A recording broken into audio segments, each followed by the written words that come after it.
Appearance on Dion's Daily Dose does not imply endorsement from or by any candidate or guest. The views, thoughts, and opinions expressed by Dion Bergeron or Dion's Daily Dose are his own and do not represent the views, thoughts, and opinions of any guest. Material and information presented is for general information purposes only. The Dion's Daily Dose name in all forms and abbreviations are the property of its owners, and its use does not imply endorsement of or opposition to any specific organization, product, or service. If you'd like to support the show, please visit our Patreon at patreon.com/Dion's Daily Dose. All right. Good evening, ladies and gentlemen. First of all, I'd like to apologize for the late start. It's all Shawn's fault. I'm kidding. It's actually not his fault. It's my fault. I had to get all the timestamps and everything copied over and written down, but that's behind the scenes crap you guys don't care about. So today we have in my opinion, exceedingly interesting hearing for the viewers. Now, we're a little late on it. This is from last year. However, in my opinion, it did not get the kind of coverage it deserved. There were some very, very interesting revelations during this hearing. Yeah. And let's bear in mind that the Pentagon, sometime in 2020, height of COVID, announced that, we've had some encounters, and they're real, and all the gaslighting that we did, telling you it was weather balloons. Well, we kind of made a mistake about that. It wasn't really weather balloons. Now, that just scratched the surface of what was revealed during this hearing. I have not watched the entirety of the hearing, but I have seen clips. And the few clips that I did see, again, I don't think it received the kind of recognition that it should based on the information that we're talking about. Yeah. I mean, this is a huge deal. This is our federal government affirming that there are objects, potentially craft, that we don't know where they came from. We don't know who they belong to, and they're far more advanced than anything we have. Yeah. It shouldn't panic anybody. Don't let any of this be like, oh my God. But it should open your eyes a little bit to, number one, all the government is hiding from us. The cover up, and there's no accountability. Exactly. The government was allowed to lie to us for years and years and years. Okay, so I want to show you guys, because they're going to reference what's called the Tic Tac video a number of times during this hearing. Why does that matter? Because I want you guys to understand what they're talking about. It's a pretty famous video. If you have any interest whatsoever in unidentified aerial phenomena, UAP, or unidentified flying objects, UFOs, whatever term you want to use, you've likely seen this video. But I want to show it again just in case, because it's referenced a lot. So let's go ahead and play the clip so you guys can have it fresh in your mind. This is the Tic Tac video.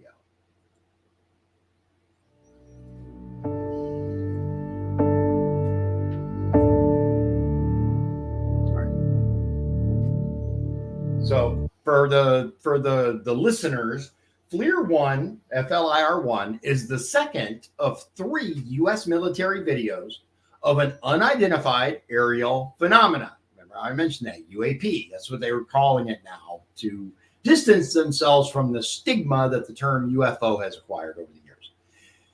That has been through the official USG, that's U.S. government, declassification review process and approved for public release.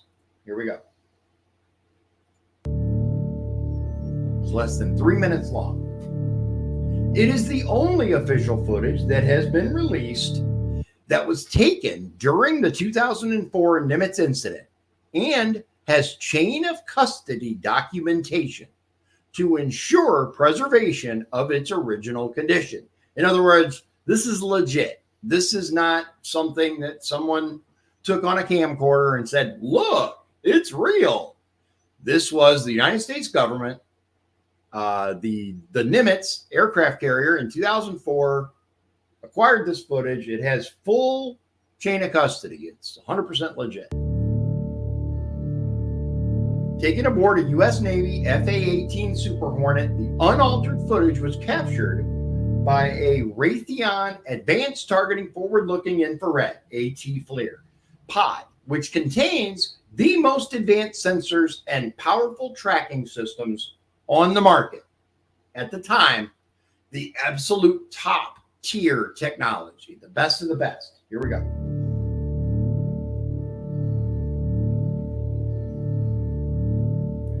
All right, so the sensor's in infrared mode. Sensor is in TV visual mode. This is the at FLIR pod display. Sensor azimuth is aimed 4 degrees right of aircraft axis. Sensor zoom is at 1.0, so it's not zoomed in. Sensor aimed 6 degrees above aircraft axis, so slightly to the right and above center. FA-18 calibrated airspeed, 252 knots, Mach 0.55. So almost half the speed of, slightly over half the speed of sounds. Hot display designator is in white, WHT mode. Hot items are white, cold items are black. In black mode, BLK, it's the reverse. Hot items are black and cold items are white. So you look down at the bottom, it's hard to see. But the altitude, 19,990 feet. Might as well say 20,000 feet. Here we go.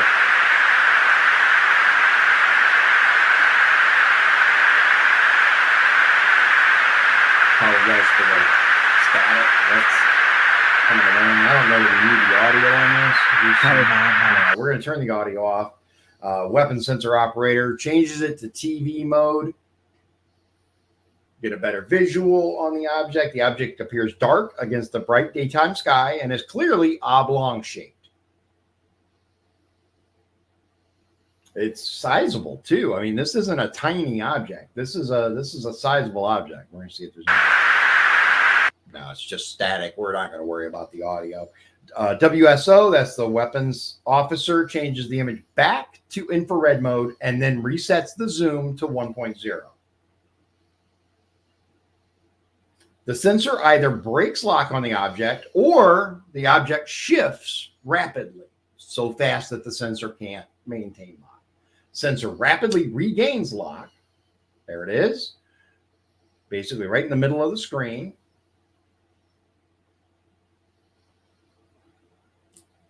WSO changes zoom several times to focus on the object, zooming in and out. The object suddenly and instantaneously accelerates to the left of the view, out of view of the sensor at what appears to be an unprecedented velocity.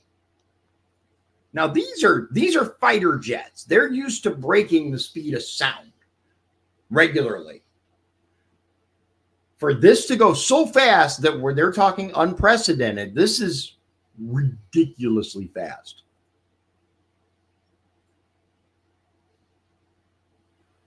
The acceleration is so high that the sensor cannot maintain track.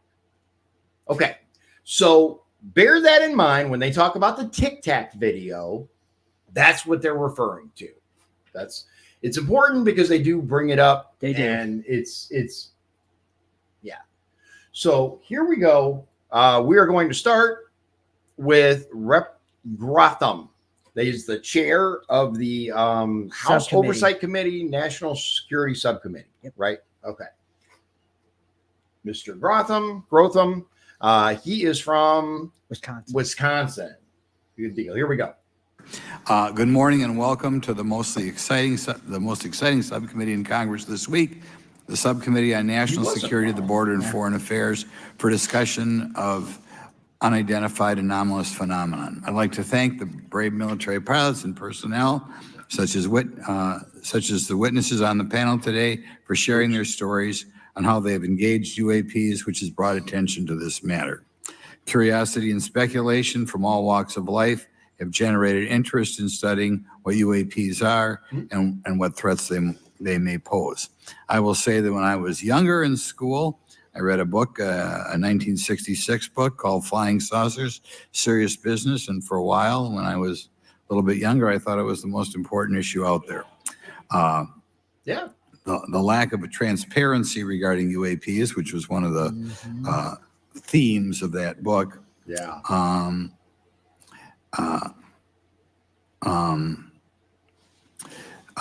He lost his place. I've been In there any before, event, but- it's led to interest in studying what UAPs are and what threats they pose. Okay. The lack of transparency regarding UAPs has fueled wild speculation and debate for decades, eroding public trust in the very institutions that are meant to serve and protect them, as is evidenced by the large number of people we have here. I also want to point out in 1966, President Gerald Ford claimed to have seen a UFO, and in I forgot about 1969 that. in Georgia, Jimmy Carter claimed to have seen a UFO. Yeah. So this has led Congress to establish entities to examine UAPs.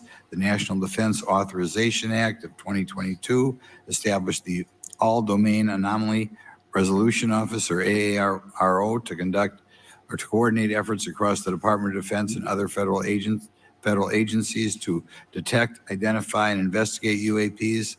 However, AARO's budget remains classified, prohibiting meaningful oversight from Congress. That's In convenient. addition to AARO's efforts, NASA is leading an independent study on UAPs that will identify how UAP data is gathered from both civilian and government entities that can be analyzed to shed light on the topic. However, this Okay, I'm going to pause it here real quick because, in my opinion, NASA shouldn't be involved. If you want transparency, NASA should not be involved.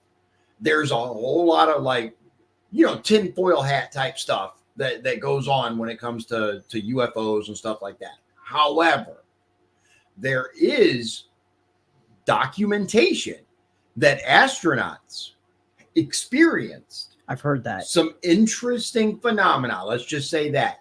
And NASA completely quashed it. So I don't think NASA should be involved in any type of anything you want actually transparent. Just saying. despite these offices being established, What's up? The problem is, though, if NASA's not involved, who would you have involved? Right. I don't know. That's a very good question. I mean, I don't know. I think it's a discussion that we could deeply get into. But the short version, I don't know. But NASA itself, I believe, is heavily compromised. I agree with you. I just wondering who. Yeah. I have. don't know. I mean, it's a Maybe it's a create really good something question. new. It would raise some interesting points. there lies a pressing demand for government transparency and accountability that cannot be overlooked. And that's been a problem that's been around for 50 years. I agree. So he makes some really good points. Now we're going to move on to Representative Burchett or Burchett. I think it's Burchett. Burchett, From Tennessee. Republican from Tennessee.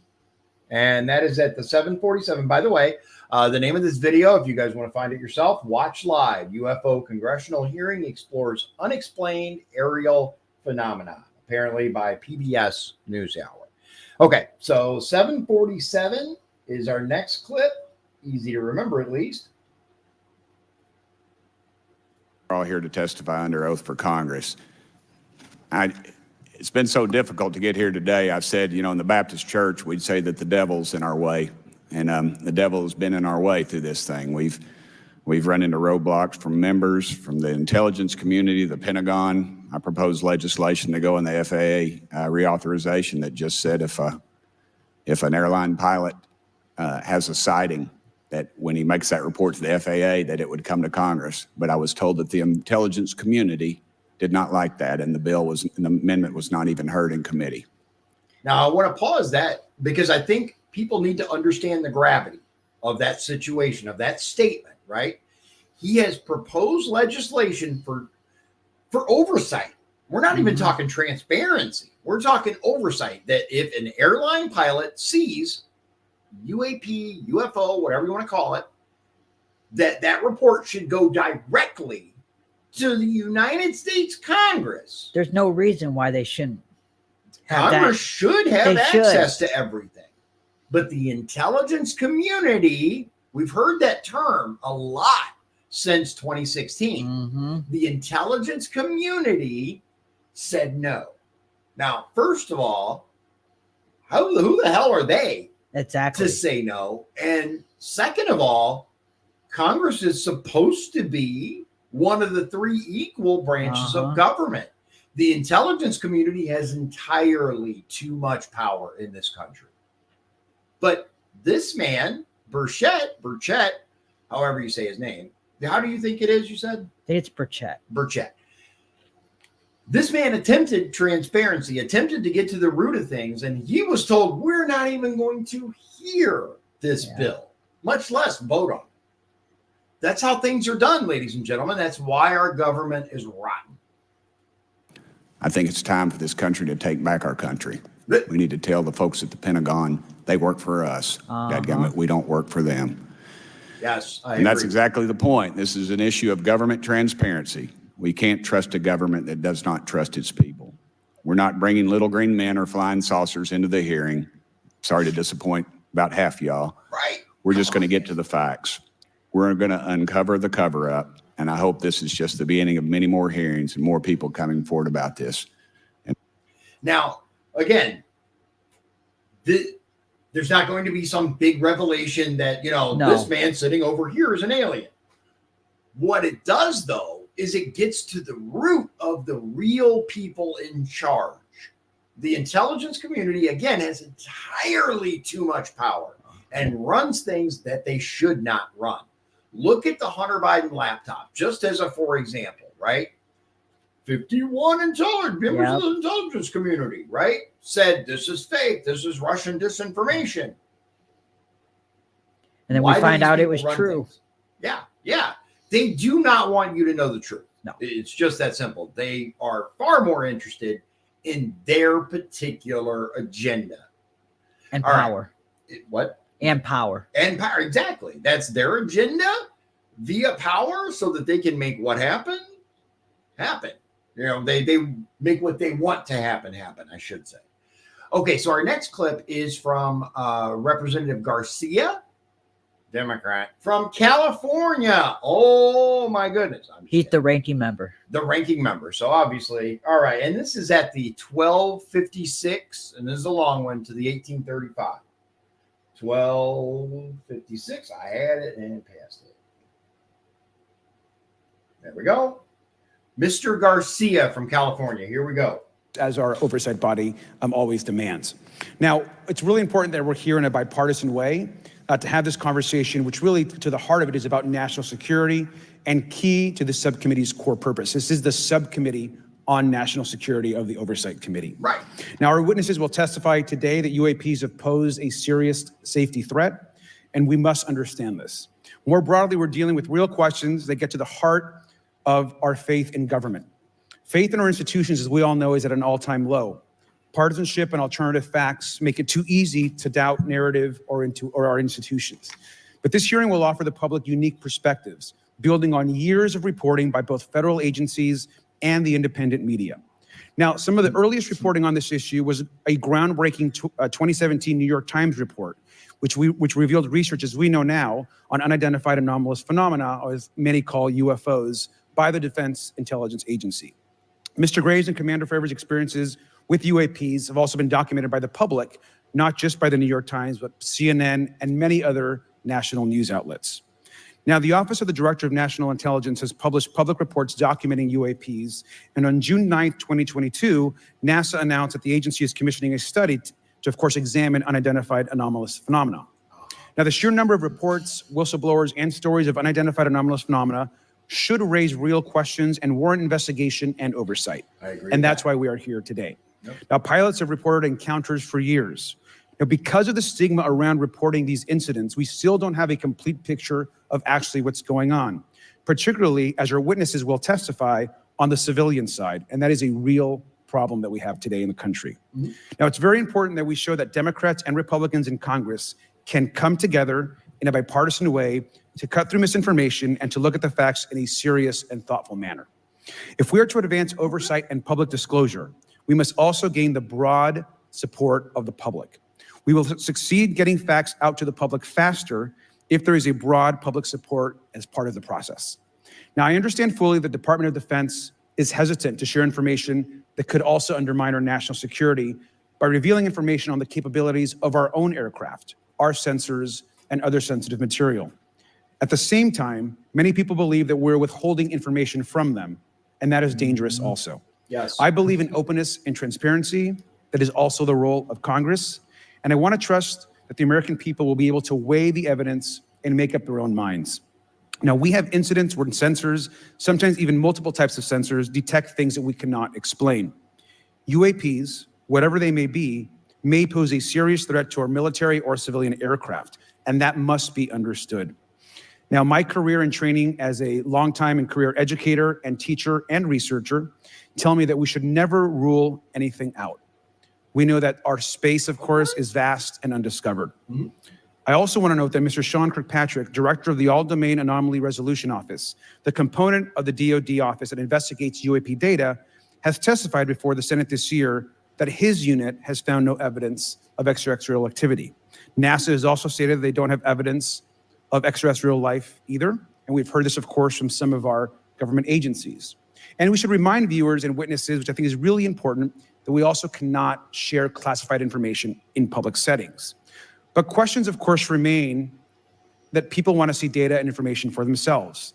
The enormous interest in the hearing today underscores the importance of a fair and open look at the evidence from witnesses who can share their unique perspectives.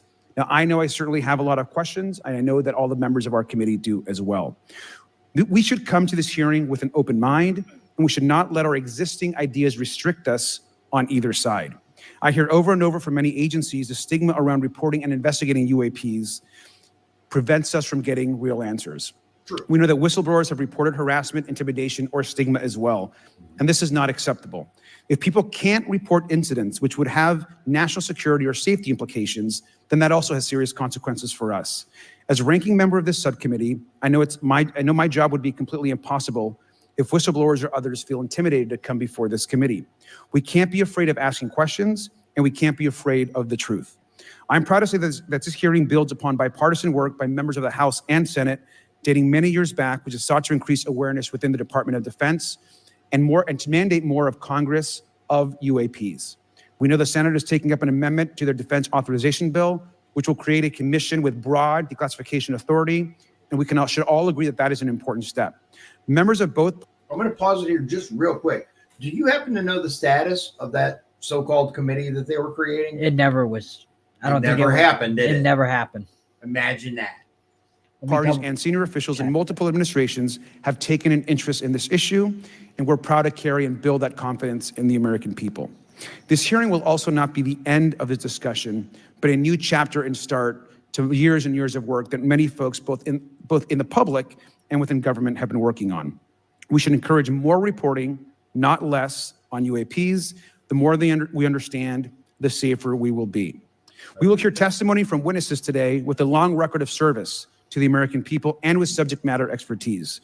Our witnesses have a unique opportunity to share their perspective, insights, and their experiences with the American people.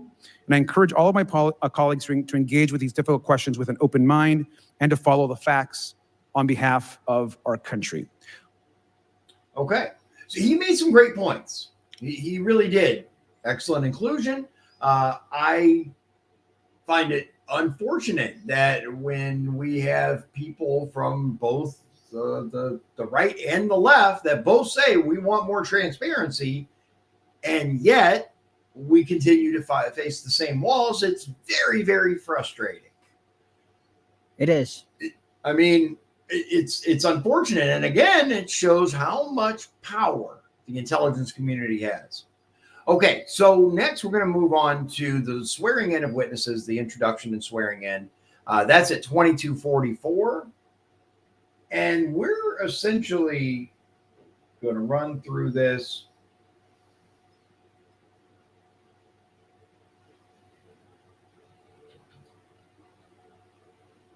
All right, so here we go. This is interesting, in my opinion. Right, now I'd like to introduce our witnesses. Our first witness is Lieutenant Ryan Graves, He's the executive director of Americans for Safe Aerospace. Lieutenant Graves is also a former U.S. Navy F-18 pilot with his own UAP experience. The next witness, David Grush, is a former senior intelligence officer with the National Geospatial Intelligence Agency and was a senior technical advisor for UAP issues. And finally, retired Navy Commander David Fravor, squadron leader who worked as a naval aviator for 18 years. Mr. Fravor has his own UAP experience known as the TikTok event. I look forward to hearing from all three of you today. Pursuant to Committee Rule 9G, the witnesses will please stand and raise their right hands. Do you solemnly swear or affirm that the testimony you are about to give is the truth, the whole truth, and nothing but the truth? So help you God. Let the record show that all the witnesses answered in the affirmative. You may be seated. Okay, so all of the witnesses swore to tell the truth. Our first, let's see here. I'll make sure I get this right. The first one is Ryan Graves, former F-18 pilot. He had his own experience, UAP, UFO, whatever. And I mean, decades he flew. We appreciate you all being here today and look forward to your testimony. I'll remind the witnesses that we have read your written statements and they will appear in full in the hearing record. Please try to limit your oral statements to 5 minutes. As a reminder, please press the button on the microphone in front of you so that it's on and the members can hear you. When you begin to speak, the light in front of you will turn green. After 4 minutes, it'll turn yellow, and the red light, when that comes on, it tells you your 5 minutes have expired. I'll now recognize Mr. Graves for 5 minutes for your opening statement. Okay. Thank you. Chairman Grothman, Ranking Member Garcia, distinguished members of the House Oversight, Subcommittee on National Security, Representatives Burchett and Luna. My name is Ryan Fobbs Graves, and I'm a former F-18 pilot with a decade of service in the U.S. Navy, including 2 deployments in Operation Enduring Freedom and Operation Inherent Resolve. I have experienced advanced UAP firsthand, and I'm here to voice the concerns of more than 30 commercial aircrew and military veterans who have confided their similar encounters with me. Today, I would like to highlight 3 critical issues that demand our action. I mean, did you guys catch that? 30 additional personnel who had their own experiences who confided in this man because he was brave enough to come forward and say what he experienced. There is this absolute current, just like military members find it difficult to get treatment for PTSD or any sort of mental disorder because there's a stigma associated with it. It's the same thing with UAP/UFOs. Oh, if you say you saw a UFO, you're a tinfoil hat wearing conspiracy theorist, crazy person. This is a man with over a decade of experience in the really the top fighters that we had. This was, his experience was back in 08 or something.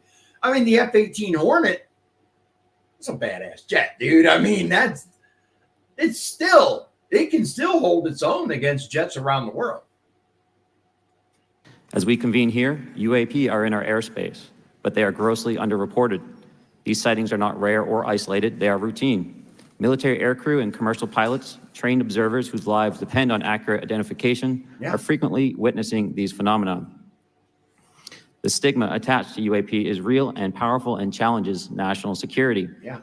It silences commercial pilots who fear professional repercussions, discourages witnesses.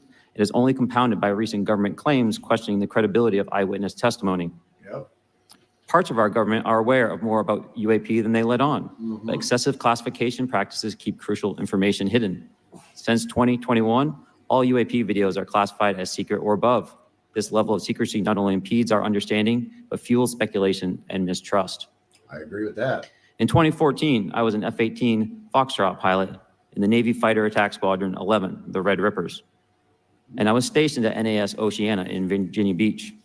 After upgrades were made to our jet's radar systems, we began detecting unknown objects operating in our airspace.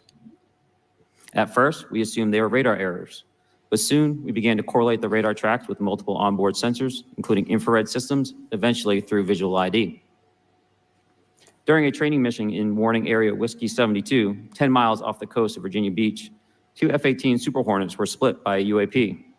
The object, described as a dark gray or a black cube inside of a clear sphere, came within 50 feet of the lead aircraft and was estimated to be 5 to 15 feet in diameter. Wow. The mission commander terminated the flight immediately and returned to base. Our squadron submitted a safety report, but there was no official acknowledgement of the incident and no further mechanism to report the sightings. Imagine that. Soon, these encounters became so frequent that aircrew would discuss the risk of UAP as part of their regular pre-flight briefs. Whoa. Yeah, Recognizing That is huge. that happens a lot. That is massive. That shows how often these are happening. That's part of the pre-flight briefing. the need for action and answers, I founded Americans for Safe Aerospace. The organization has since become a haven for UAP witnesses who were previously unspoken due to the absence of a safe intake process. More than 30 witnesses have come forward, and almost 5,000 Americans have joined us in the fight for transparency at safeaerospace.org. The majority of witnesses are commercial pilots at major airlines. Often, they are veterans with decades of flying experience. Pilots are reporting UAP at altitudes that appear above them at 40,000 feet, potentially in low Earth orbit or in the gray zone below the Kármán line, making inexplainable maneuvers like right-hand turns and retrograde orbits or J-hooks. Sometimes these reports are reoccurring, with numerous recent sightings north of Hawaii and in the North Atlantic. Other veterans are also coming forward to us regarding UAP encounters in our airspace and oceans.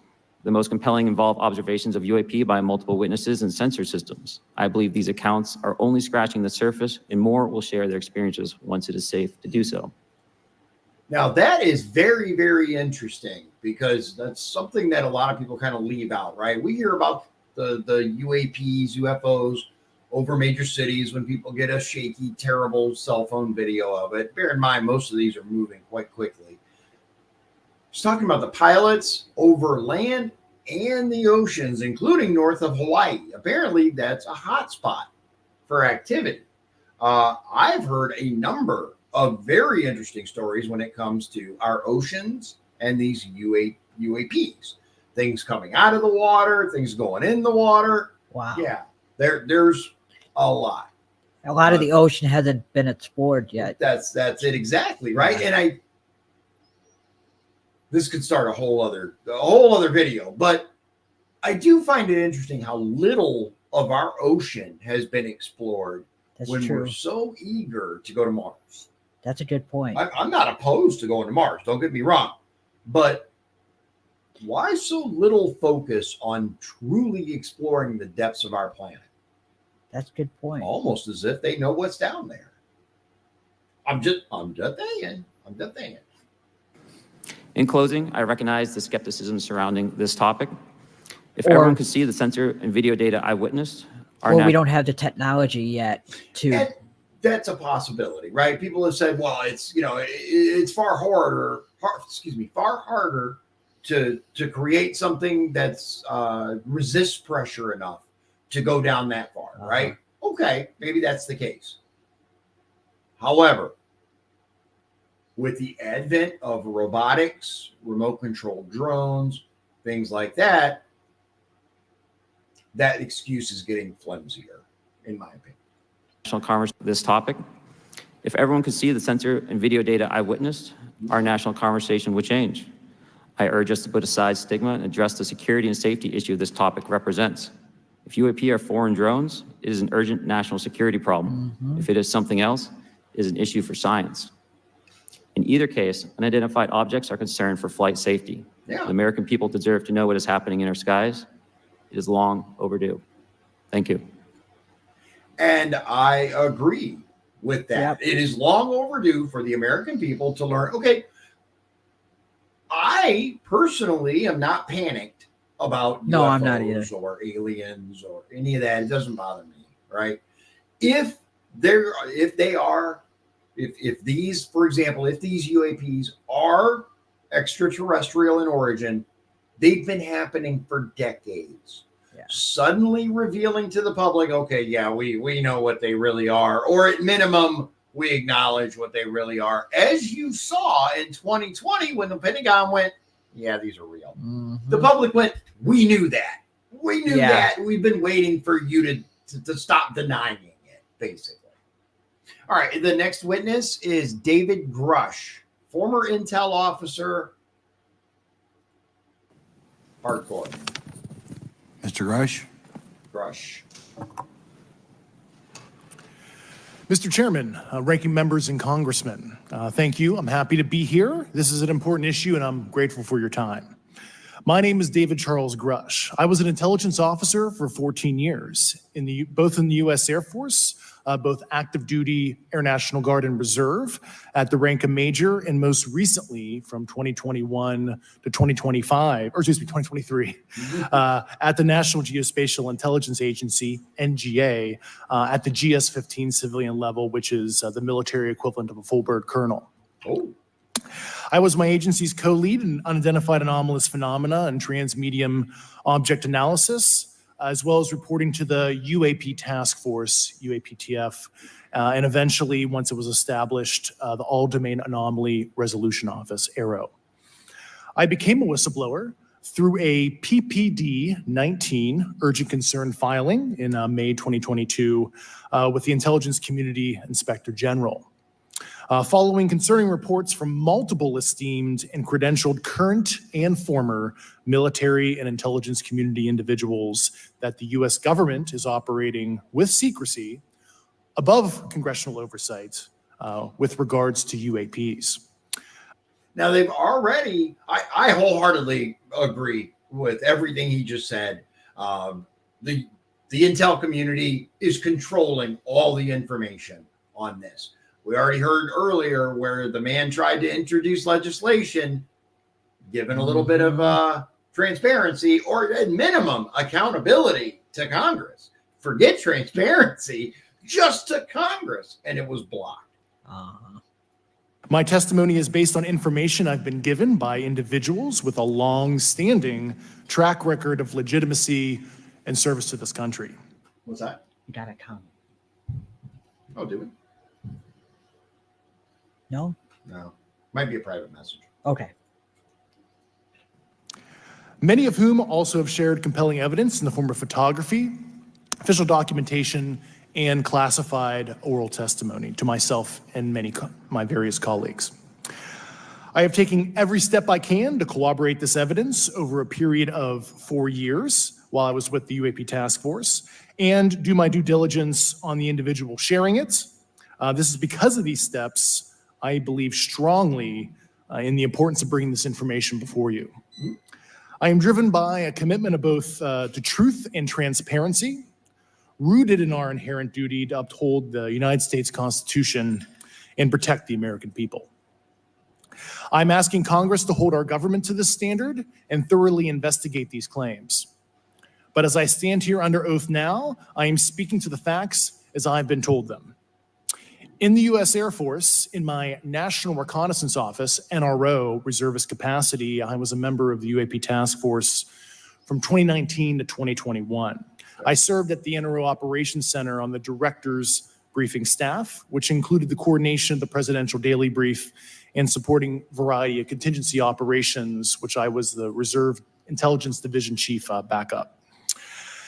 Right. In 2019, the UAP task force director asked me to identify all special access programs and controlled access programs, also known as SAPs and CAPs, we needed to satisfy our congressionally mandated mission, and we were direct report at the time to the DepSecDef. At the time, DepSecDef, Deputy Secretary of Defense, I believe. Due to my extensive executive level intelligence support duties, I was cleared to literally all relevant compartments and in a position of extreme trust, both in my military and civilian capacities. I was informed in the course of my official duties of a multi-decade UAP crash retrieval and reverse engineering program, to which I was denied. Yeah, let that sink in for just a moment. This man who has knowledge, direct knowledge of this stuff, this isn't hearsay, this is him directly reporting that there is a decades-long crash retrieval program. In other words, Roswell. Mm-hmm. Are they still going to continue to tell us Roswell was a weather balloon? Do you Probably. The They intel probably still- community would yeah. want that, absolutely. I had access to those additional read-ons when I requested it. I made the decision, based on the data I collected, to report this information to my superiors and multiple inspectors general, and in effect becoming a whistleblower. As you know, I've suffered retaliation for my decision, but I am hopeful that my actions will ultimately lead to a positive outcome of increased transparency. They went after him hard. Yeah. You guys should definitely read up the history of David Grush and learn what they did to him. They don't cover it really much here. There's a little bit, I think, where They somebody did a brings it little up. bit.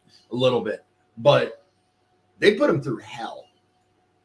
Thank you, and I'm happy to answer your questions. Thank you. Commander Fravor?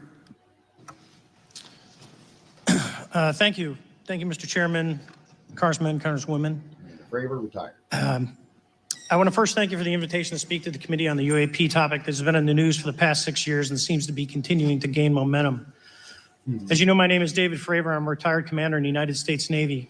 In 2004, I was a commanding officer of Strike Fighter Squadron 41, the world-famous Black Aces. We were attached to Carrier Wing 11, stationed on board the USS Nimitz, and had begun a 2-month workup cycle off the coast of California.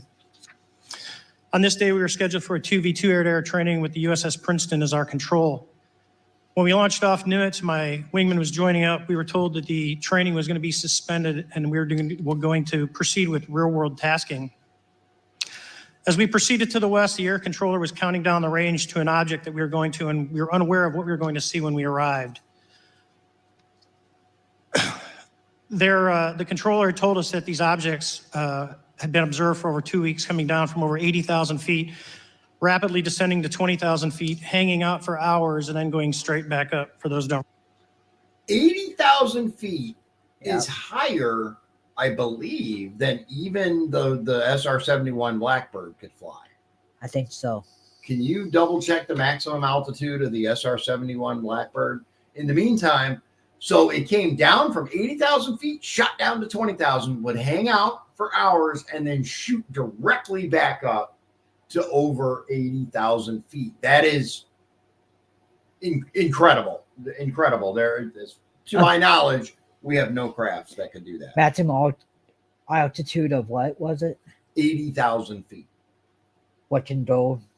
Yeah, what can fly at 80,000 feet? Or you could just look up the maximum altitude of the SR-71 Blackbird.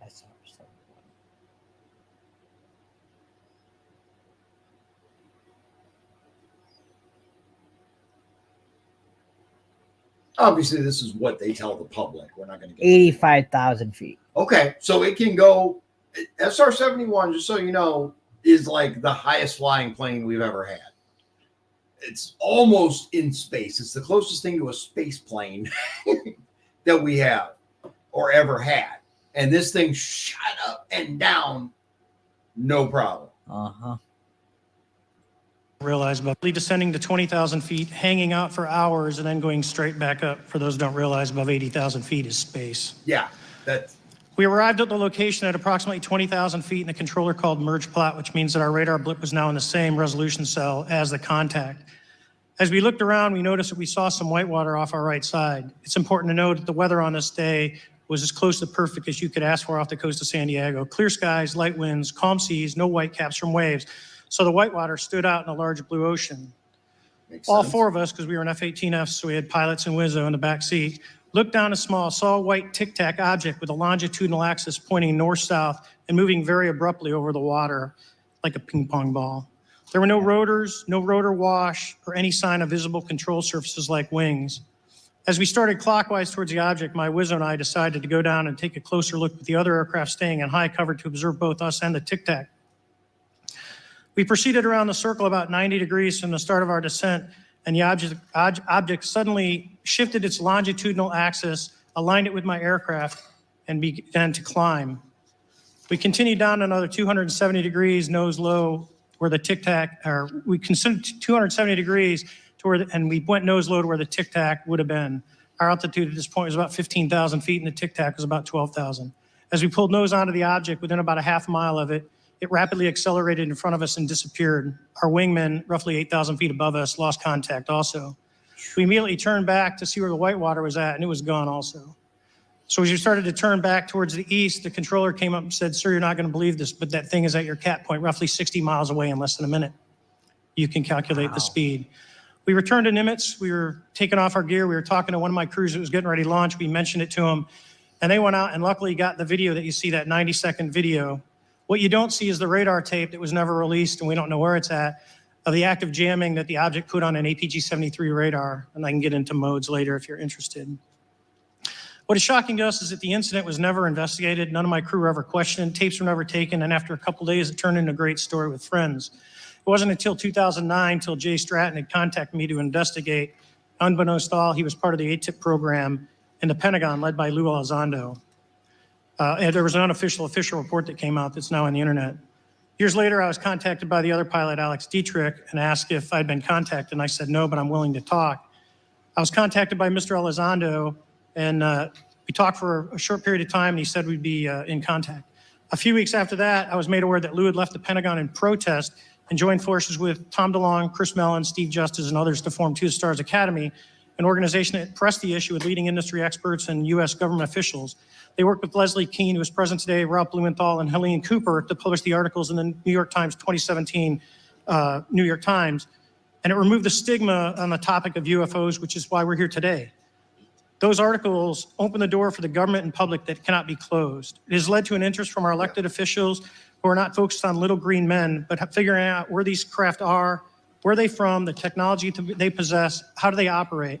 It also led to the Whistleblower Protection Act and the NDAA. There are multiple witnesses coming forward to say that have firsthand knowledge, and Mr. Grush just covered that. What concerns me is that there's no oversight from our elected officials on anything associated with our government processing or working on craft. Believe it not from this world. This issue is not a full public disclosure that could undermine national security, but it is about ensuring that our system of checks and balances works across all work done in the government using taxpayer funds. Relative to government programs, even unacknowledged WAVE programs have some level of oversight by the appropriate committee members in the House and Senate. And this work that is said to be occurring from whistleblower testimonies should not be exempt. In closing, I would like to say that the Tic Tac object we engaged in 2004 was far superior to anything that we had on time, have today, or are looking to develop in the next 10 years. If we in fact have programs that possess this technology, it needs to have oversight from those people that the citizens of this great country elected in office to represent what is best for the United States and best for the citizens. I thank you for your time. Thank you very much.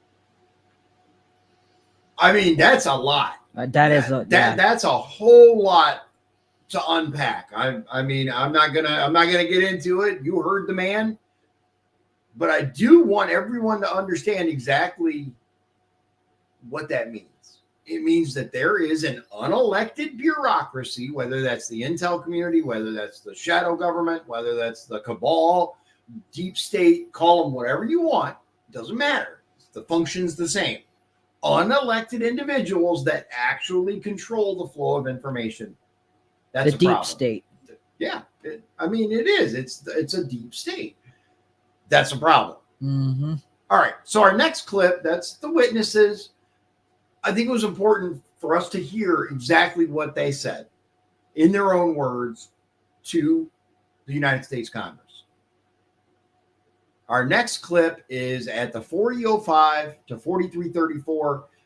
It's Mr. Grotham again, Republican, Wisconsin.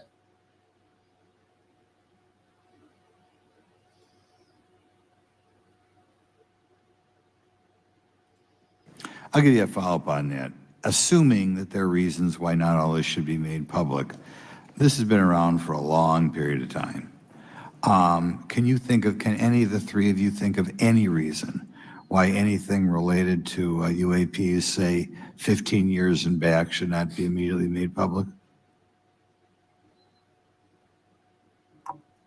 I think one of it is acknowledging a vulnerability, both from a collection and I'll just say a countermeasure perspective. So it's not we haven't cracked for many years. Yeah. Even say 20 years back. Is there any reason why, when you go back that far, things shouldn't be made public?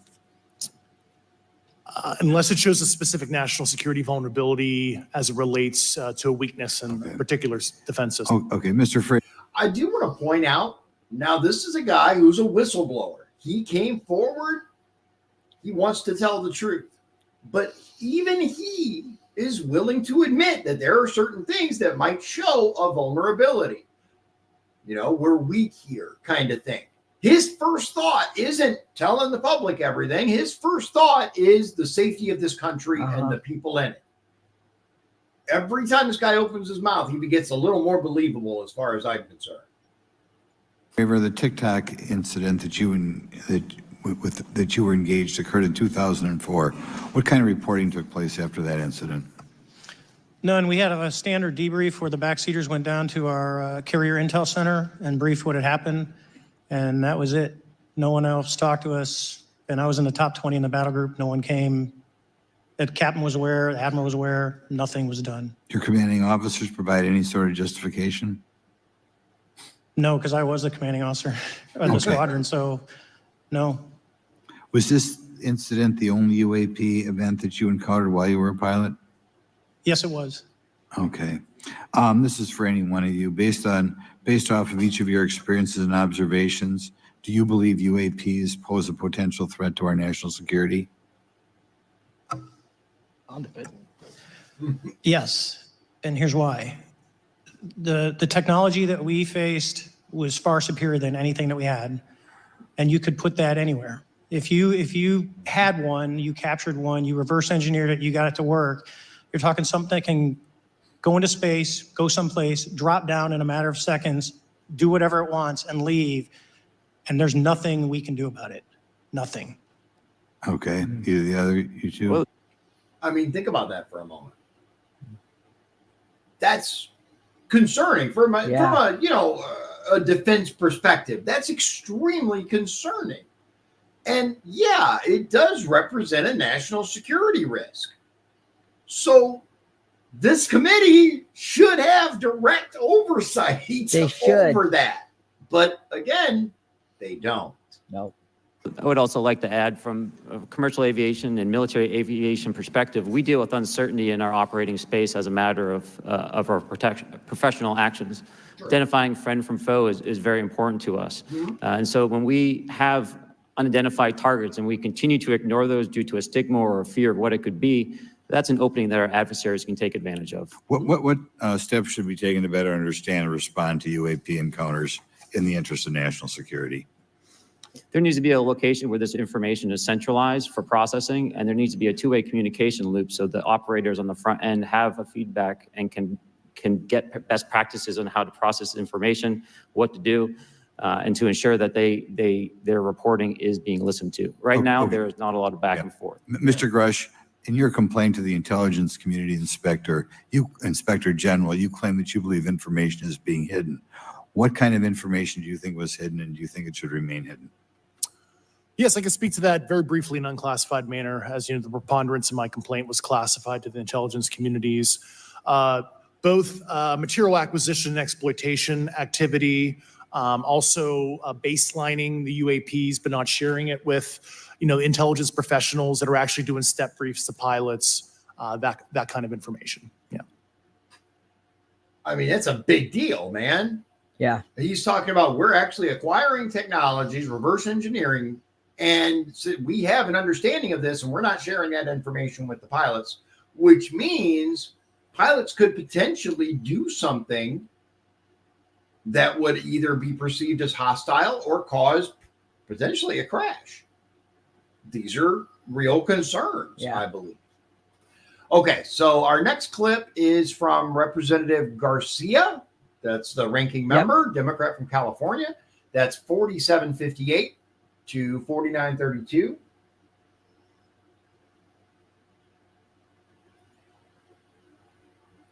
One of the things that I found fascinating in our discussion, Mr. Graves, last night as well, is that you both described UAPs and formations and the way they are observed in space or in our air, and the way that they move is essentially ways in which current technology or aircraft that we know of are unable to actually function or move. And so will you just, for the public record, again, once again, briefly, just either describe or note that aircraft that are being witnessed, particularly by the 30 folks that you're working with, are essentially outside the scope of anything that we know of today and the technology we have today. Mr. Graves, Mr. Fravor? Yes, the objects that are being seen by commercial pilots are performing maneuvers that are unexplainable due to our current understanding of our technology and our capabilities as a country. And that applies for the military as well. Mr. Ferrer? Yeah, I concur with that. We have nothing that can stop in midair and go the other direction, nor do we have anything that can, like in our situation, come down from space, hang out for 3 hours, and go back up. Thank you. My last question, and sometimes I know that you have also said some of these answers in the past, but we're trying to get them on the public record as well, which is really important. Mr. Gresh, finally, do you believe that our government is in possession of UAPs? Absolutely, based on interviewing over 40 witnesses over 4 years. And 40 Yeah. witnesses. He interviewed 40 witnesses who said, yes, we have it. Yes, we have it. Dude, that's crazy. That's a lot of people. That's a lot of people. Yeah. where? I know the exact locations, and those locations were provided to the Inspector General and some of which to the intelligence committees. I actually had the people with the firsthand knowledge provide a protected disclosure to the Inspector General. Thank you. And Once again, he did it properly. Yeah. I mean, he followed protocol. He followed, except that so-called protocol is to keep your mouth shut. He said, this is a security threat to this country. It is necessary for me to speak up. And he went through his reporting channels. He didn't just go to the New York Times and say, look, we have them. Here's where they are. He reported to the Inspector General with reports, with eyewitness accounts, and said, here, go there and look. That's where one of them is, or two of them, or whatever. He said he knows where they all are. Oh, my God, man. Okay. Our next one is Burchett, representative from Tennessee. And if you guys watched all of this, fantastic. Great. If you haven't, I don't know about you, but I've seen little clips of like a soundbite here or a soundbite there, right? Forbes is really good for that. Yep. They'll have the little, little 5-minute video showing you this, and then that's it. That's all you see. I was shocked that this didn't get more press. It got a little bit, but it didn't get a lot. But not the level that, I mean, the bombshells that are being revealed here. I'll tell you what, me personally, I'm really looking forward to the Senate hearing because Senator Blackburn, I think her name, Marsha Senator Blackburn, from Tennessee. Yeah, she said every American needs to watch this. Every American needs to pay attention to what was said in this, because my understanding is she made it perfectly clear. Someone in this, I haven't seen it yet. I need to, but she made it clear that this is not extraterrestrial. This is interdimensional. I've heard that. There's actually allegedly during the Senate hearing, a significant amount of evidence that points to that. I'll have to look it up. I don't remember the Senate hearing, but I'll look into it. Yeah, me too. Again, it didn't get much press. No. Especially the Senate hearing. It's like, interestingly enough, the more that comes out, New York Times back in 2017 was more than happy to publish the initial report about, whistleblowers and UFOs and the Tic Tac and all that, right? But interestingly enough, these major news organizations, the more that gets revealed, the less they are covering it, in my opinion. Yeah. I mean, that's just the way it seems to me. Anyway, our next clip is at the 50-minute mark exactly. 50 to 55:03, Burchett from Tennessee.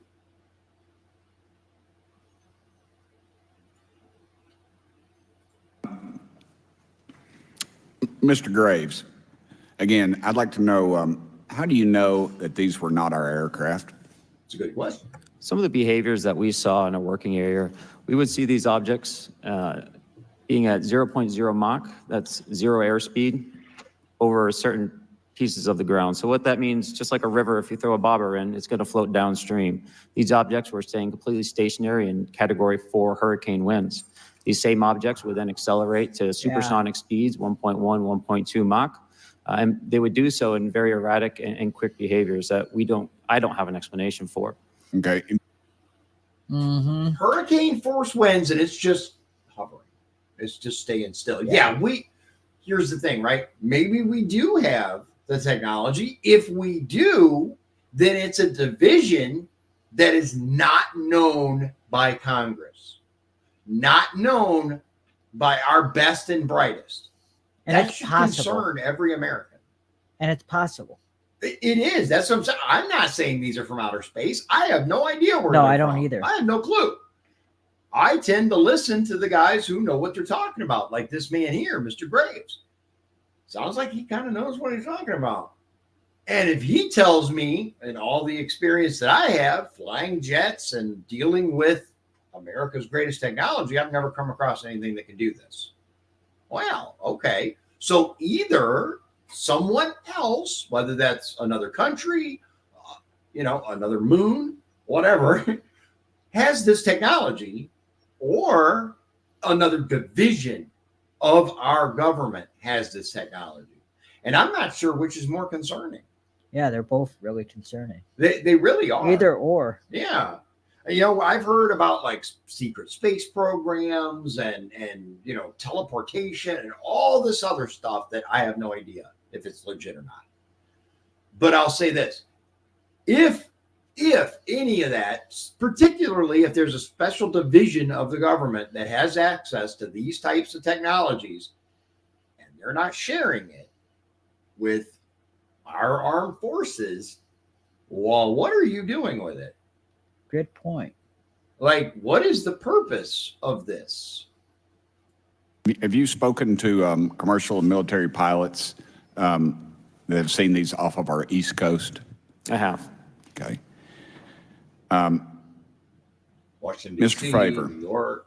I noticed that in the Tic Tac video, it's Tic Tac like the candy, not TikTok like the Chinese Communist app. That's correct. Yes, sir. I just want to make that because my daughter corrected me on that and called me a boomer and said, "Hey, boomer," and I said, "No, baby, it's Tic Tac like the candy. You're gonna have to just look it up." And but now I would also like to say today is a day of many firsts. It's a miracle that we're having this. I don't know who this guy is right here with the blue tie. To looking at him, it's to his left, but to the right of him from our perspective. But he didn't look amused at all. Everyone else kind of smiled or, at least pretended to laugh. This guy here, no, not amused, not even a little. Like watch. Oh, I didn't even notice it. So I like to say today is a day of many. All right, Call me a boomer and say, "Hey, boomer," and I said, "No, baby, it's Tic Tac like the candy. You're gonna have to just look it up." And but now I would also like to say Yeah, today is Luna's a day of many firsts. Yeah, Luna laughs. This guy smiles. This guy's like, "Shut up." Yeah. He doesn't look like he has much of a sense of humor. Or maybe he's his staffer and heard him practicing this. That could be. And I'm just throwing out possibilities. And it's like, oh, I'm so sick of this joke. It's a miracle that we're having this meeting, and it's also a miracle that my wife has put up with me for 9 years today. Today is my anniversary, so I want to tell my wife happy anniversary and that I love her very much. As she likes to say, this 9 years have been the best 2 years of her life. So thank you. Yeah, he didn't think that was funny either. Mr. Favor. No, he's It's not. probably a What staffer. astonished you the most about the flight capabilities of these Tic Tac, very briefly? The performance, absolute performance. It was. And you're not aware of any other objects that anybody in the world has in this world that has those capabilities? No, I think it's far beyond actually our material science that we currently possess. Are you aware of any other reconnaissance platforms that have tracked or recorded the Tic Tac's maneuvers, maybe the NORAD system or any of the others? I am not. Okay. Mr. Grush. That's interesting, because for those of you who aren't aware, NORAD stands for North American Air Defense. NORAD is our early warning system for Soviet ICBMs. It was, established in the 80s. It used to be Strategic Air Command, but now it's NORAD, right? I was very into the potential of nuclear war when I was a kid. I mean, I was an 80s kid, man. Terminator 2, war games, these were, facts of life. So I learned all that stuff.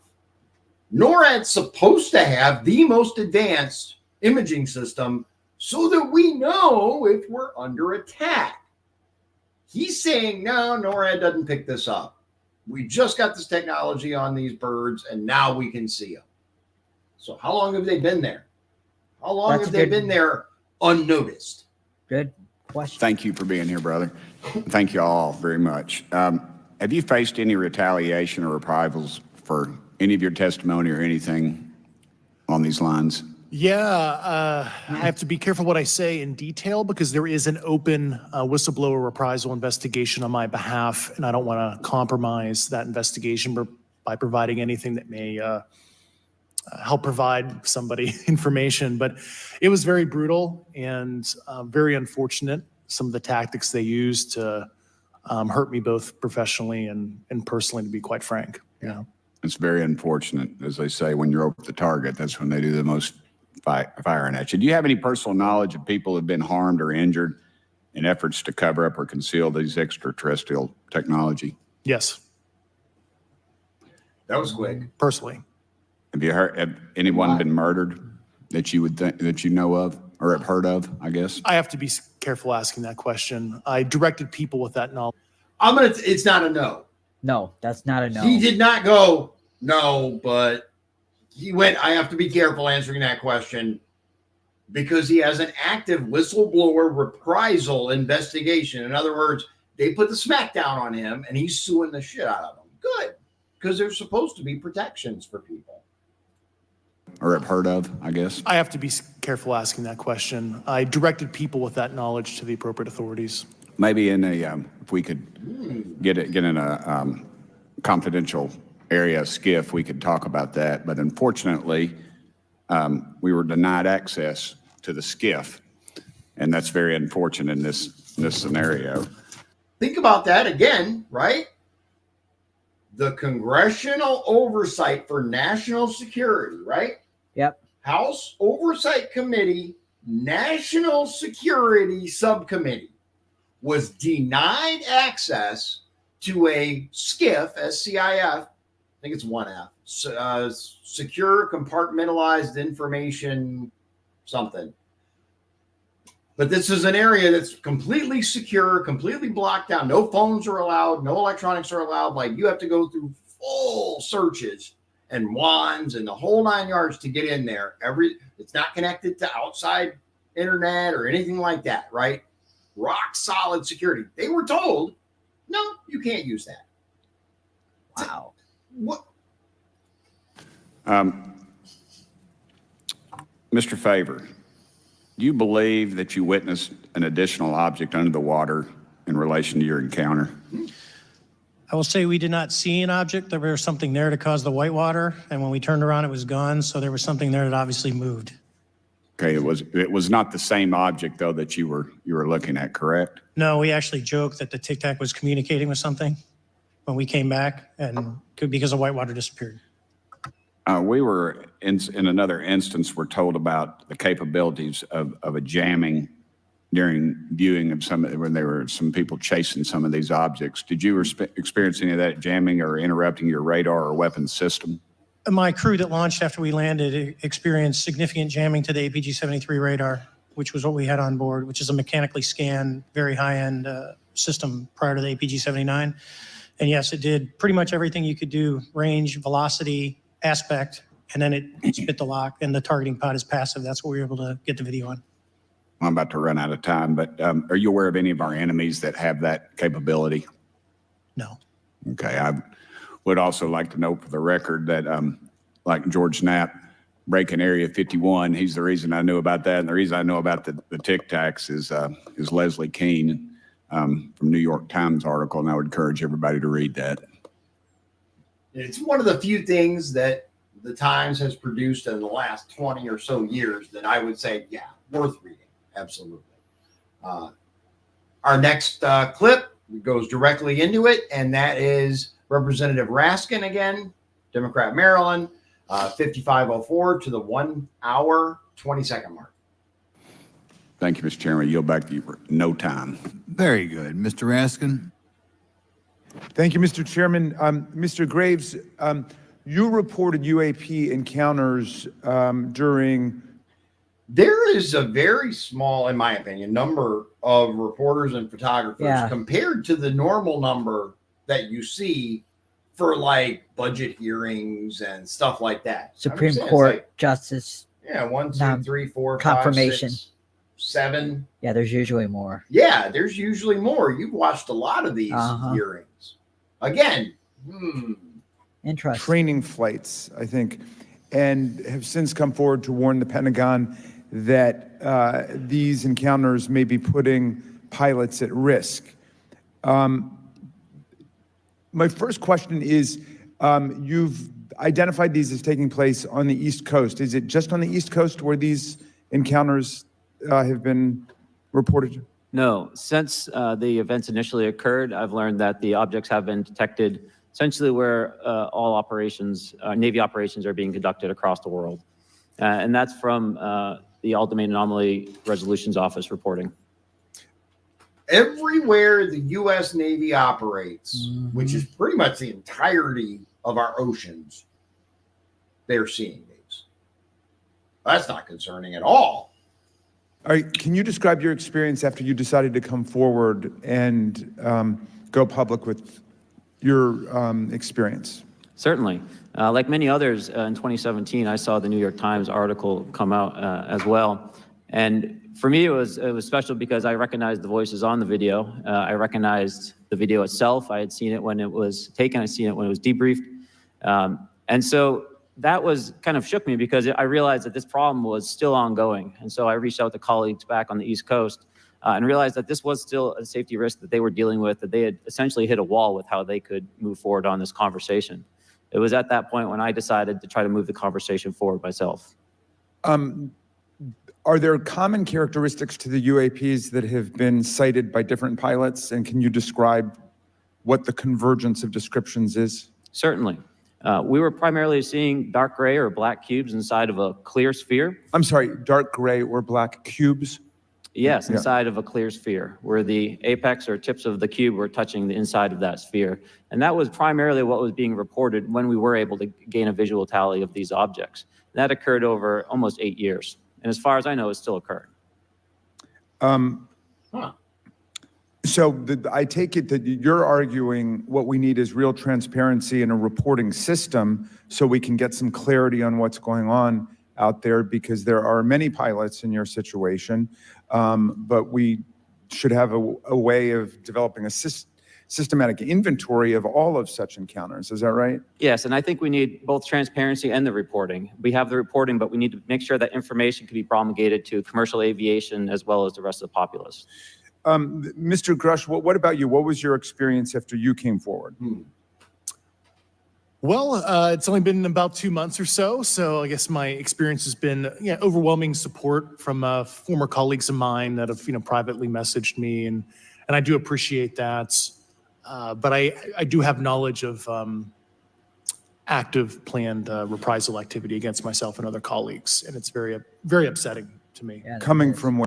And again, we're supposed to have whistleblower protection. Yeah. Supposed to. Where? Colleagues, and it's very, very upsetting to me. Coming from where? Certain senior leadership at previous agencies I was associated with. And that's all I'll say publicly, but I can provide more details in a closed environment. Okay. Well, I hope you understand that there would be bipartisan rejection of any attempt to vilify, demonize, or engage in other reprisals against our witnesses and people who are telling the truth from their perspective. At least publicly. Yeah. In front of the cameras, there would be. Yeah, behind the scenes, who knows? Who knows what's happening behind the scenes? Exactly. Yeah, there were certain colleagues of mine that were brutally administratively attacked, and it actually makes me very upset as a leader to see that happen to other coworkers and actually superiors of mine over the last 3 years. How do you account for that response? That seems like a bizarre response. I call it administrative terrorism. That's their quiver, their tool in the toolbox to silence people, especially, the career government service cares about their career, cares about their clearance, their reputation to climb the ladder. And Unelected bureaucrats. Yeah. when you threaten that career path, a lot of people back off. But I'm here to represent those people. So. Mr. Fravor, what about you? What has your experience been since you've come forward with your perspective on this? Actually, I've been treated very well. And the 6 people that were involved, myself included, all of them have or will be retiring from the military as 05s or 06s. And all my friends that are very senior, 3 and 4 stars, I've talked to them. They believe, they understand there's a problem. But no, I was actually treated really well. And what is your general interpretation of these phenomena, or what is your current thinking of trying to make sense of them? Well, I'll say, I'm not like a UFO fanatic. It's not me. But I will tell you that what we saw with 4 sets of eyes over a 5-minute period, still, there's nothing, we have nothing close to it. It was amazing to see. I told my buddy I wanted to fly it, but yeah, it's just an incredible technology. That's a pilot. That's a pilot response, right? Oh, dude, I want to fly that. All right, Mr. Chairman, thank you very much. I'll yield back to you. Okay, so, man, oh man, our next individual, and it's actually pretty short, Representative Luna from Florida, coming up right now. Thanks. On to Ms. Luna. Mr. Grush, in speaking to you yesterday, I just wanted to follow up on Representative Raskin's questions. In the last couple of years, have you had incidences that have caused you to be in fear for your life for addressing these issues? Yes, personally. Okay. Yeah. I just want everyone to note that he's coming forward in fear of his life. To put in perspective, if they were really not scared about this information coming out, why would someone be intimidated like that? Exactly. It's an excellent point. It's what I've been saying. Like, there are people, wherever they are in the administrative state, that do not want this information out there. No. All right. Our next clip is from the 10532 to 11018, Representative Maskowitz, Democrat from Florida. 10532.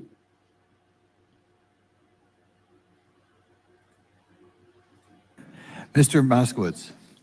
Thank you, Mr. Chairman. Gentlemen, let's talk about the laws of physics for a second. Okay.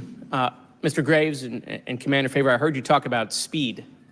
When those objects broke the sound barrier, did they make a sonic boom?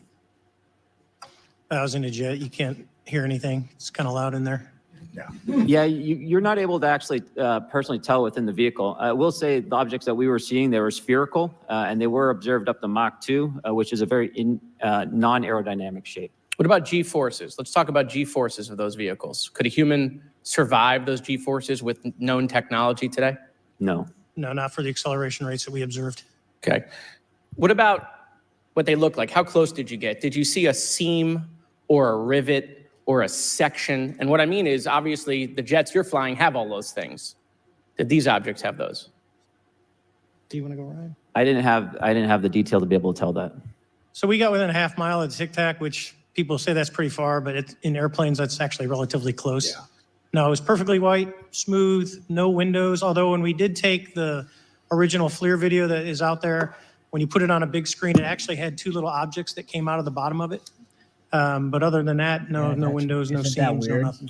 Mr. Grush, as a result, Interesting, because I haven't seen it on a really big screen, but interesting. That tells me that maybe I want to try to find a really massive screen so that I can see. I'm sure there's something out there that points it out.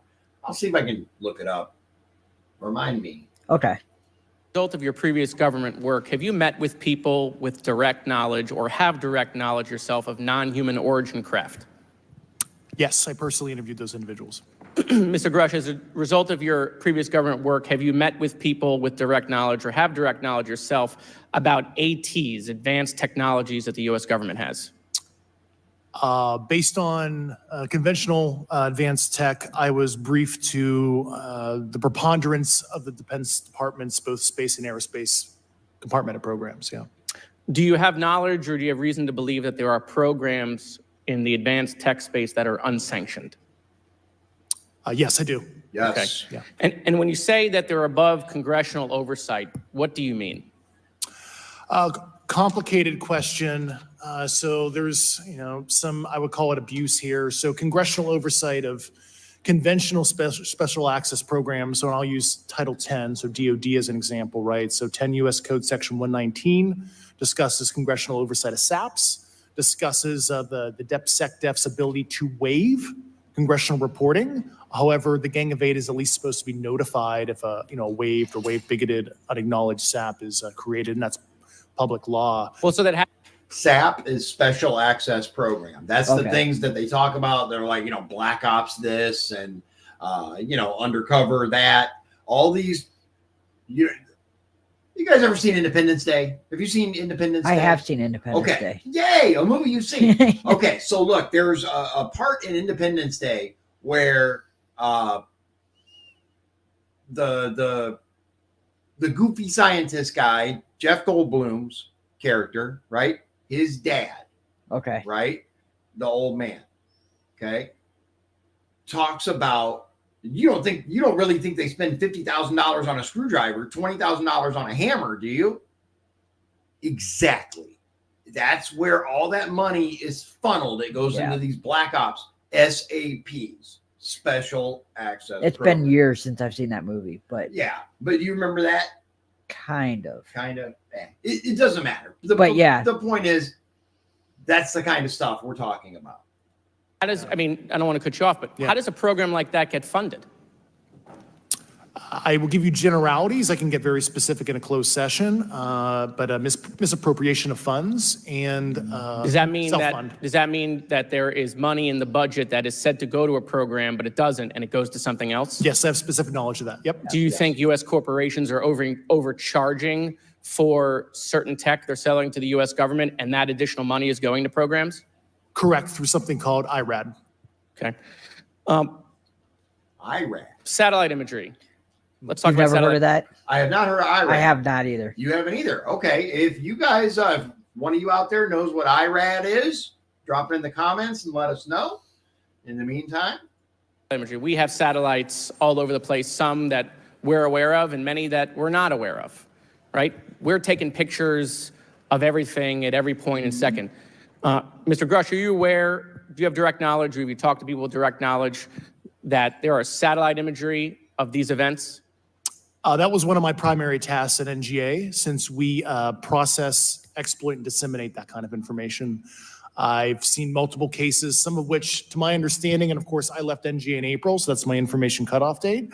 But I personally reviewed both what we call overhead collection and from other strategic and tactical platforms that I could not even explain prosaically. And I have a degree in physics, by the way, as well.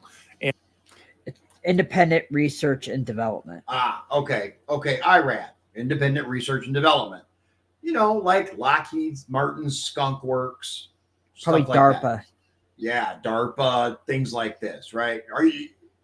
If you're not familiar with Skunk Works, that's the division of Lockheed Martin that created some of the greatest technological advancements we've seen, such as the SR-71 Blackbird, et cetera, et cetera.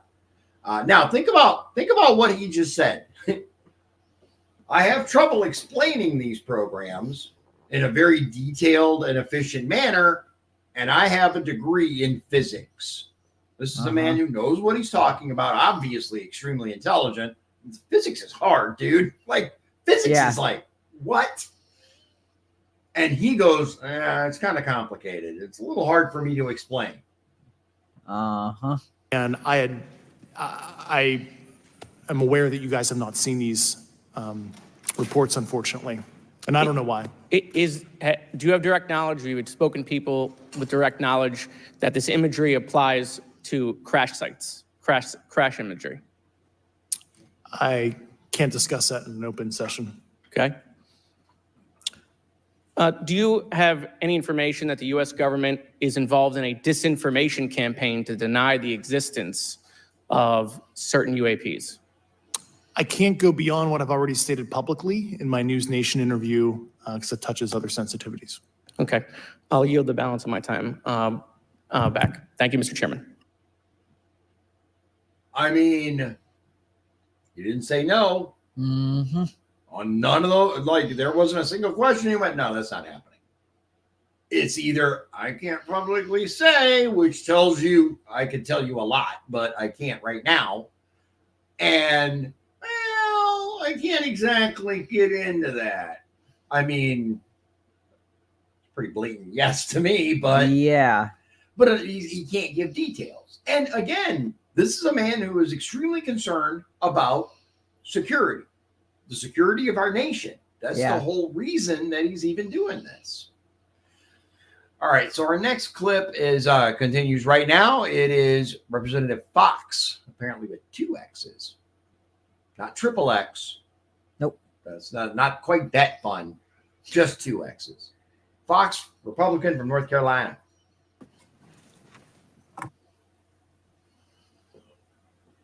Ms. Fox? Thank you, Mr. Chairman, and I thank our witnesses for being here today. Mr. Garouche, in your sworn testimony, you state that the United States government has retrieved supposedly extraterrestrial spacecraft and other UAP-related artifacts.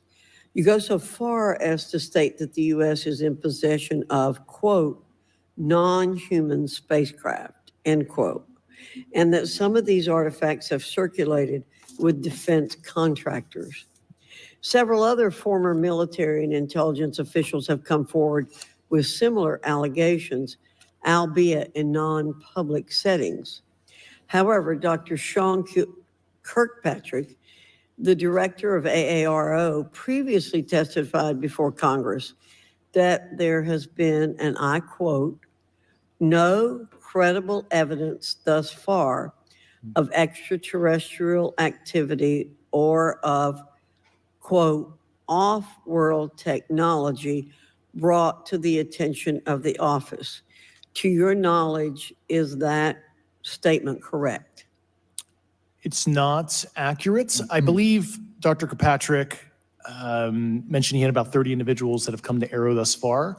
A few of those individuals have also come to Arrow that I also interviewed, and I know what they provided Dr. Kirkpatrick and their team. Okay. I was able to evaluate Okay, that information. I need to go on. Yeah. So, in other words, the man lied to you. Uh-huh. I don't know why anyone at this point is surprised that people lie to Congress. Apparently, the only people that matters for are people associated with Donald Trump. Yeah. That's the only. Anyone else apparently can absolutely blatantly lie to Congress, Fauci, and get away with it. I'm that fan. All right, so our next clip is again Burchett from Tennessee, and it's the 11902 to 12416.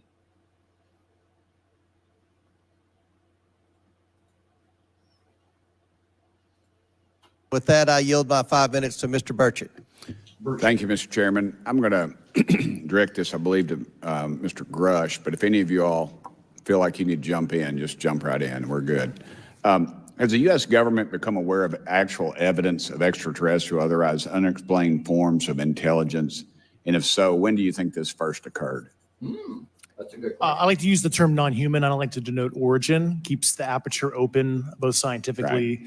Certainly, like I've discussed publicly previously, 1930s. Okay. Can you give me the names and titles of the people with direct firsthand knowledge and access to some of these crash retrieval programs, and maybe which facilities, military bases that the recovered material would be in? And I know a lot of Congress talked about we're going to go to Area 51, and and there's nothing there anymore anyway. Right. It's just and we move like a glacier. And as soon as we announce it, I'm sure the moving vans would pull up. But please. I can't discuss that publicly, but I did provide that information both to the Intel committees and the Inspector General. And we could get that in the SCIF if we were allowed to get in a SCIF with you. Would that be probably what you would think? Sure, if you had the appropriate accesses, yeah. What special access programs cover this information, and how is it possible that they have evaded oversight for so long?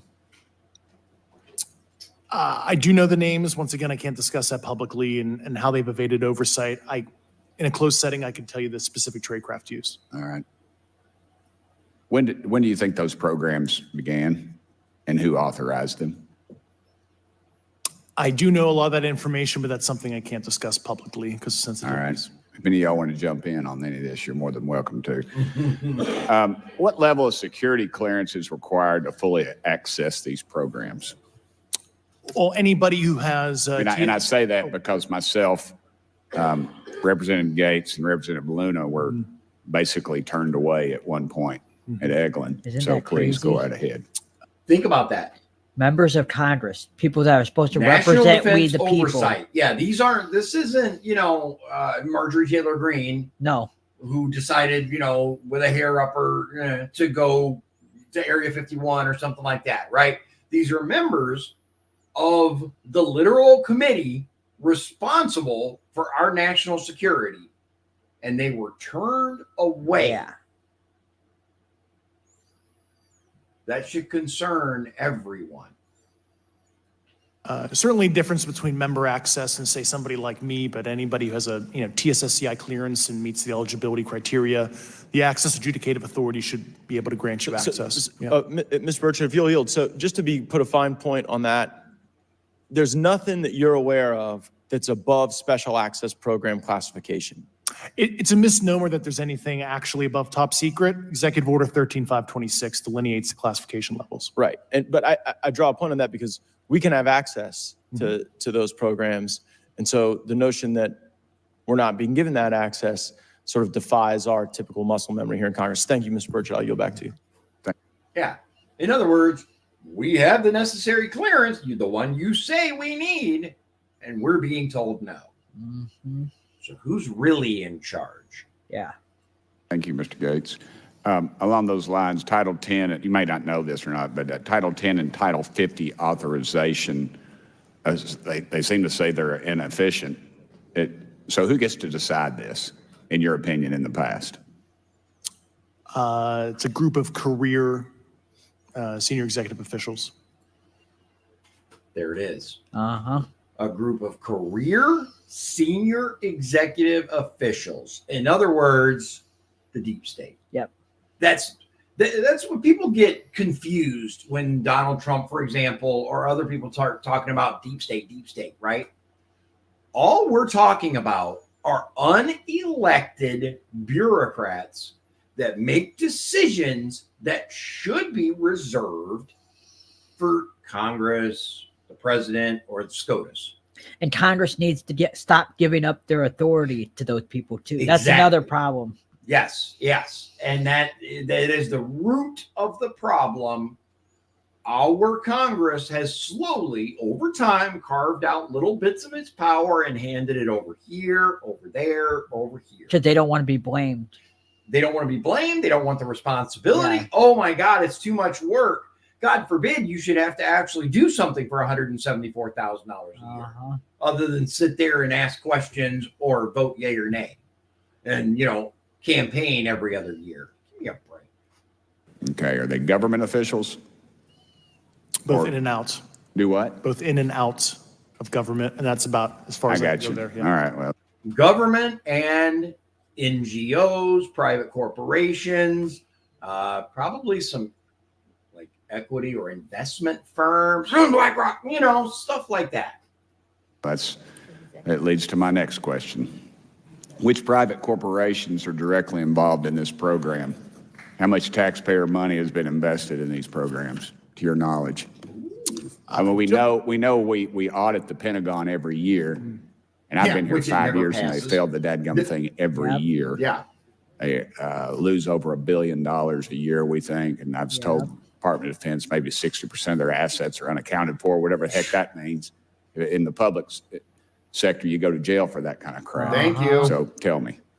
Yeah, I know when I'm $1 off of my DTS travel voucher, I get hammered, but it seems like it doesn't work the other way. If you sell over $600 worth of stuff on eBay, now you get a call from the IRS. So please, what All those corporation? agents. Yeah, that I don't know they these specific hired. What's that? All those agents that Biden hired. Yeah. 87,000 IRS agents. Yeah, just in case you wanted to start a small business and sell, crocheted blankets or quilts or collectibles or I was going to say something stupid, but we're just going to move on. Metrics towards the end of your question, the specific corporations I did provide to the committees in specific divisions, and I spent 11 and a half hours with both Intel committees. So. Okay, has there been an active U.S. government disinformation campaign to deny the existence of unidentified aerial phenomena? And if so, why? I can't go beyond what I've already espoused publicly about that. Yes, the answer is yes. He said yes already. As to why as he said, he's limited on what he can say publicly.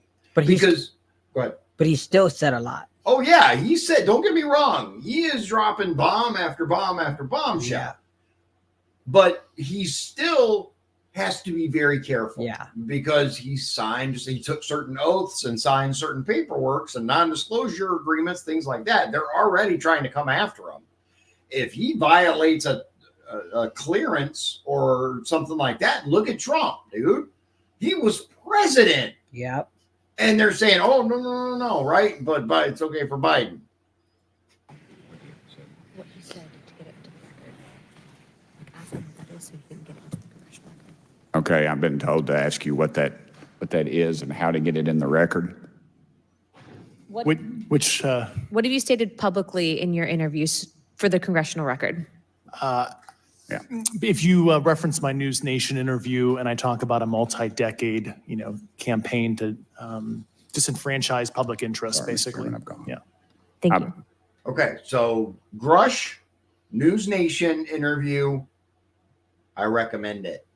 Highly recommend it. But not yet. Finish watching this video first. I apologize, Mr. Chairman. I yield back negative 21 seconds. Thank you. Ms. Ocasio-Cortez? Yes. Yes, he did. Shawn forced us to listen to AOC. Yeah. I'm never, ever going to forgive you for that. No, I'm just kidding. All right, here we go. Let's see what off-the-wall stuff she says.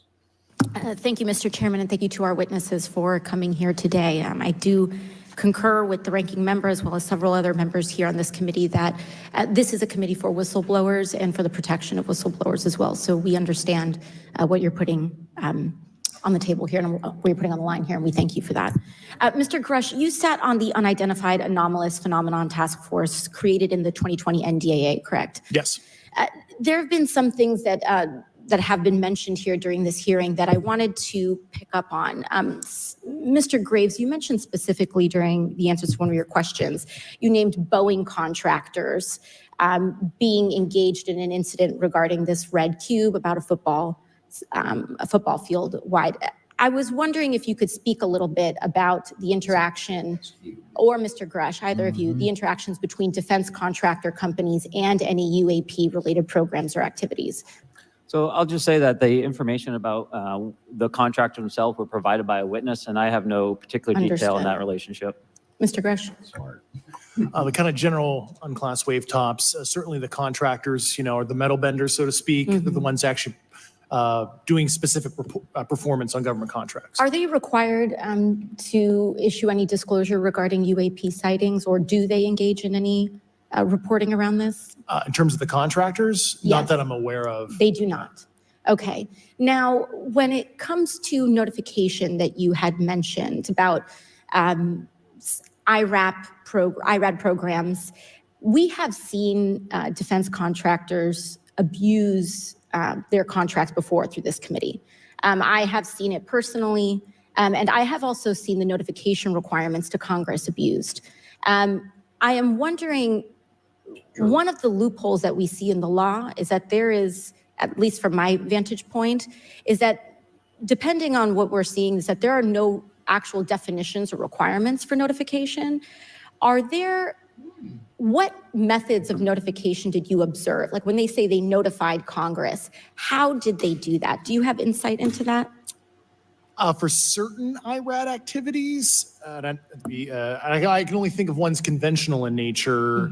Sometimes they flow through certain, I'll just say SAP programs that have cognizant authority over the Air Force or something. And those are congressionally reported compartments, but IRAD is literally internal to the contractor. So as long as it's money, either profits private investment, et cetera. And They can do whatever they want. To put a yeah. finer point on it, when there is a requirement for any agency or company to notify, or any agency to notify Congress, do they contact the chairman of a committee? Do they get them on the phone specifically? Is this through an email to hypothetically a dead email box? That's actually a really good question. Damn it! I hate when you do this. No, That's why I'm I just kidding. added it. It was good. You're really good about that. He generally doesn't purposefully throw clips in to trigger me, although occasionally I have a couple times. Yeah, he gets entertainment out of it, which is fine. That's fine. I'm okay being your jester. A lot of it comes through what they call the PPR, Periodic Program Review process. If it's a SAP or Controlled Access Program Equity, and then those go to the specific committees, whether it be the SAS, Okay. CAS, HISI. Thank you. I apologize. I just, my time is limited. Mr. Graves, one of your main concerns is that the FAA currently does not have an official process to receive reports of UAP from pilots or others, correct? Correct. And in your experience, what data should the Aero program prioritize for potential collection? We have, location, date, time, but are there other specific? Okay, it continues on. Our next clip, because we are actually at the end of the clip. Okay. The next clip is representative. We're almost done. Just so you guys know, we're almost done. A couple more clips, and that's it. Our next one is Burlinson, Republican from Missouri, 134-27. 134.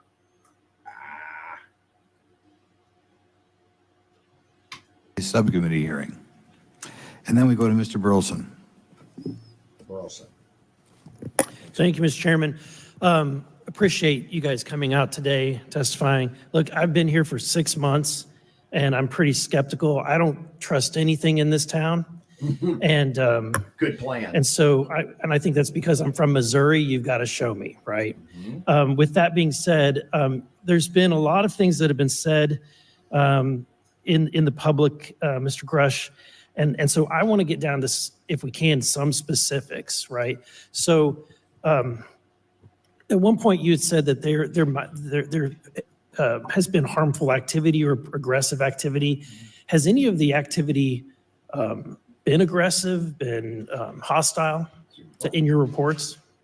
I know of multiple colleagues of mine that got physically injured, and the activity. And I got by UAPs or by people within the federal government? Both. Okay. Both. Yeah. Both UAPs, unidentified aerial phenomena, they've gotten injured in interactions with these UAPs and by personnel employed by the federal government. Correct? I heard that right. You did. So there has been activity by alien or non-human technology and or beings that has caused harm to humans. I can't get into the specifics in an open environment, but at least the activity that I personally witnessed, and I have to be very careful here because they tell you never to acknowledge tradecraft, right? So what I personally witnessed myself and my wife was very disturbing. Okay. One of my constituents actually sent this next question, and I figured I'd ask it since I had the same thought. You've said that the U.S. has intact spacecraft. You said that the government has alien bodies or alien species. Have you seen the spacecraft? I have to be careful to describe what I've seen firsthand and not in this environment, but I could answer that question behind closed doors. Yeah. And have you seen any of the bodies? No. It was not a no. Bear in mind, if he hadn't, it would have been a very simple, no, I have not, but I have received multiple eyewitness reports. Yeah. No, it was, I have to be careful what I say. That's as close to yes as he can say in open forum. I mean, this man has seen things. That's some question behind closed doors. Yeah. And have you seen any of the bodies?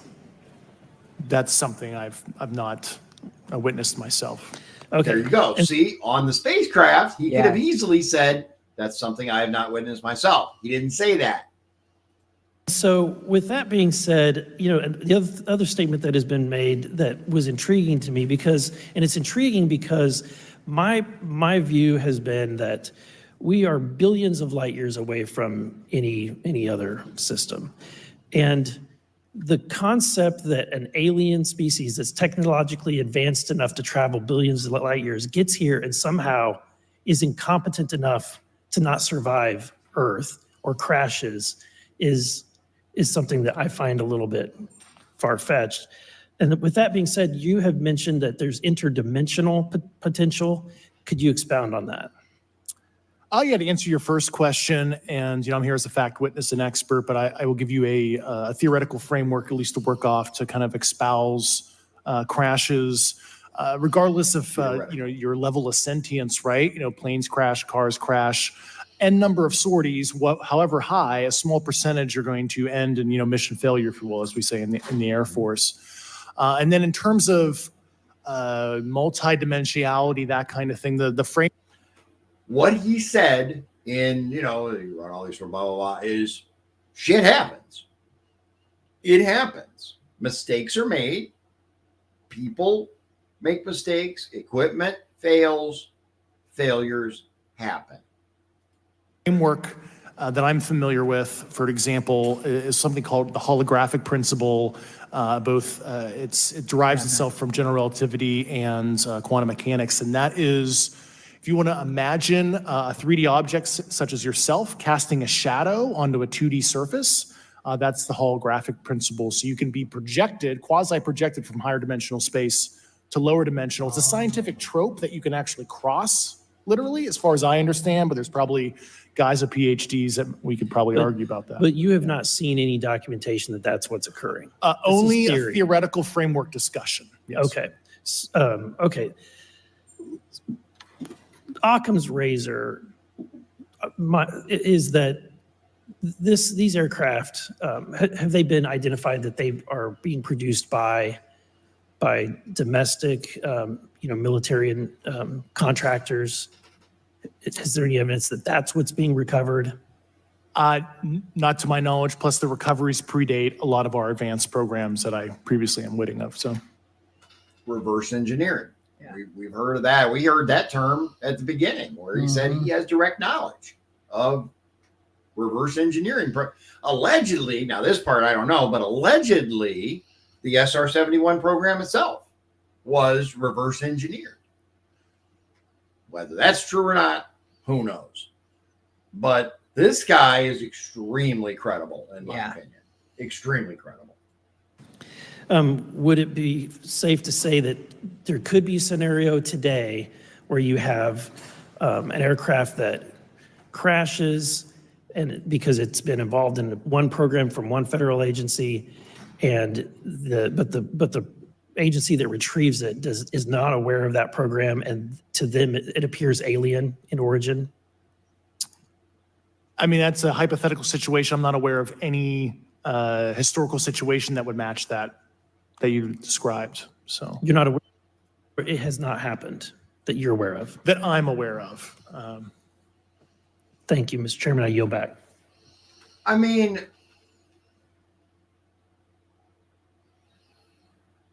that's a trick question, really, because if you say, "Oh no, it's never happened," well, how would you know? You can't. You're not omniscient. True. Right? But he can definitely say, to my knowledge, I have seen zero evidence that this has happened. Anyway, our last clip for you guys, we go right into it, and it's from our good buddy Gates from Florida. And this is where we're going to end the clip. And he's done. Going to 142.45. Several months ago, my office received a protected disclosure from Eglin Air Force Base indicating that there was a UAP incident that required my attention. I sought a briefing regarding that episode and brought with me Congressman Burchett and Congresswoman Luna. We asked to see any of the evidence that had been taken by flight crew in this endeavor and to observe any radar signature as well as to meet with the flight crew. We were not afforded access to all of the flight crew. And initially, we were not afforded access to images and to radar. Thereafter, we had a bit of a discussion about how authorities flow in the United States of America, and we did see the image. And we did meet with one member of the flight crew who took the image. The image was of something that I am not able to attach to any human capability, either from the United States or from any of our adversaries. And I'm somewhat informed on the matter, having served on the Armed Services Committee for 7 years, having served on the committee that oversees DARPA and advanced technologies for several years. Yeah. When we spoke with the flight crew, and when he showed us the photo that he'd taken, I asked why the video wasn't engaged, why we didn't have a FLIR system that worked. Here's what he said. They were out on a test mission that day over the Gulf of Mexico. And when you're on a test mission, you're supposed to have clear airspace. Not supposed to be anything that shows up. And they saw a sequence of 4 craft in a clear diamond formation for which there is a radar sequence that I alone have observed in the United States Congress. One of the pilots goes to check out that diamond formation and sees a large floating, what I can only describe as an orb. Again, like I said, not of any human capability that I'm aware of. And when he approached, he said that his radar went down.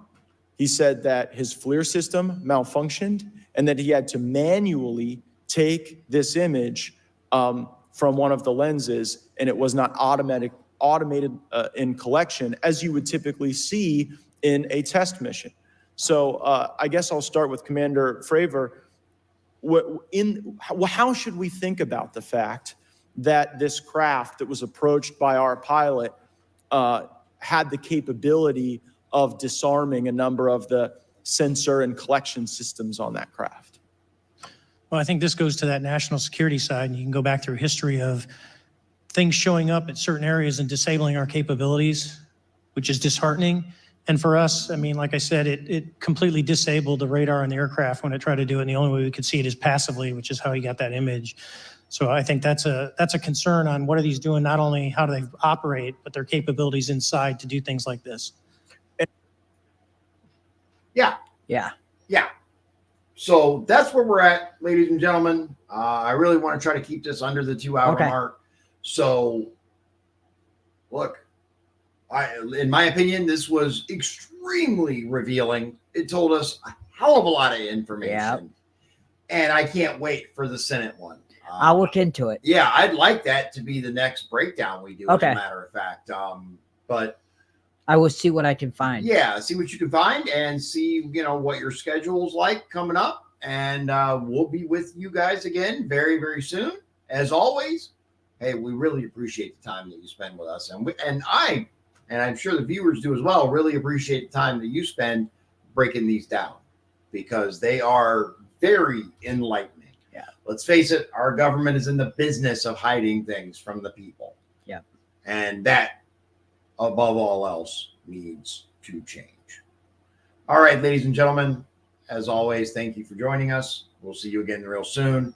God bless you. God bless Indiana. And God bless the United States of America, even with the deep state being busy like this. Have a great evening.